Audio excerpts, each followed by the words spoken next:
New Jersey, when it was all said and done, kickoff at 49 degrees, 10 degrees warmer than Super Bowl VI. So the supposed cold weather Super Bowl wasn't even the coldest on record. Richard Sherman watching Joe Namath. That's the way you go. That's the way you go.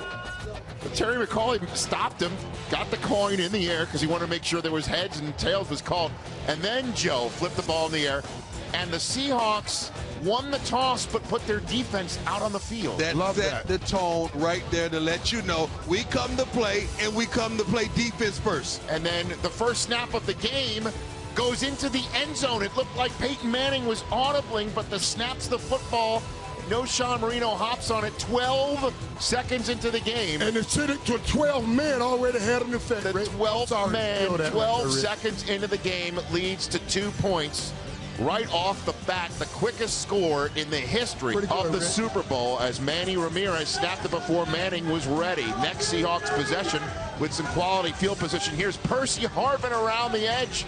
We were wondering what factor he would be. 30 quick yards right there in the first quarter. Difference, Rich. He made a huge difference. He stretched that defense wide and let Marshawn Lynch hit him in the middle. But the Broncos defense held him to just 3. It's 5-0 later in the first quarter when that's Doug Baldwin 37 yards. But again, the Broncos defense did not break. It's just 8-0.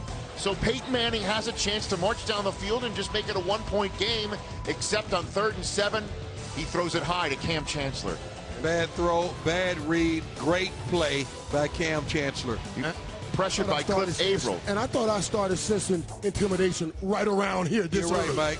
This early. I mean, you got a nice lane. You stepped up in the pocket.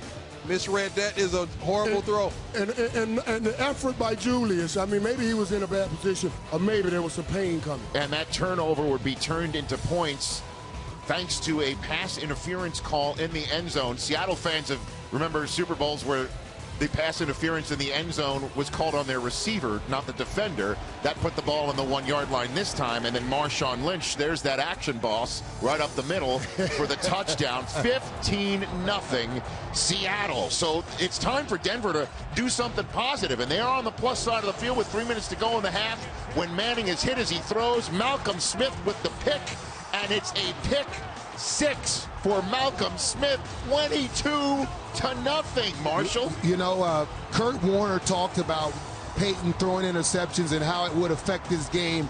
It was the one thing that could not happen if Denver was going to win.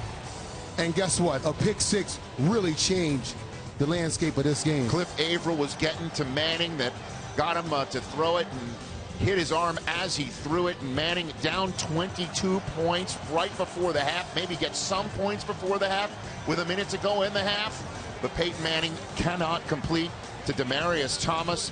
22-0 was your score when Bruno Mars took the stage, but third quarter, Seattle, remember Seattle deferred. Yep. Now they get the ball, and Percy Harvin is down out the gate. Guess what, Prime? What? It was just 12 seconds into this half that they scored 2. We see this catching the ball off the bounce, and normally when a ball bounces, it migrates all the defensive players together. 87 yards, the 12th man watching them score 12 seconds into each half of Super Bowl 48. Peyton Manning down 29-0, trying to go for all. Demaryius Thomas broken up. Pass interference as well. And that was just perfect position by Richard. That was offensive pass interference. They should have called that. Yeah, we talked about that matchup and who would win, and Sherman played very well today. So Peyton now 29-0, 6 minutes to go in the third quarter. There's a nice catch by Demaryius Thomas, except he doesn't hold on to the ball, and who's on the spot? But Malcolm Smith. You know, you want to call that sloppy play, but when you look at the replay, such a great play by Max. Heads-up play by Maxwell right there. That's what you need to do. Every time the Broncos seem like they got it going, the ball bounced the other way. Those turnover Thursday is what they practice. Turnover Thursday. And the play fake to Marshawn Lynch after the turnover. What a throw. Russell Wilson to Lockett, 19-yard gain. Next play on the Broncos 23.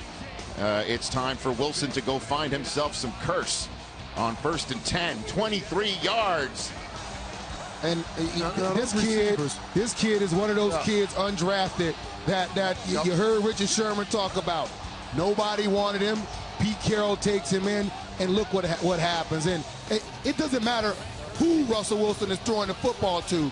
They all put their bodies on the line, they make those catches. And the run after the catch is always special for them. And it's 36-0. You know what's a factor of 36?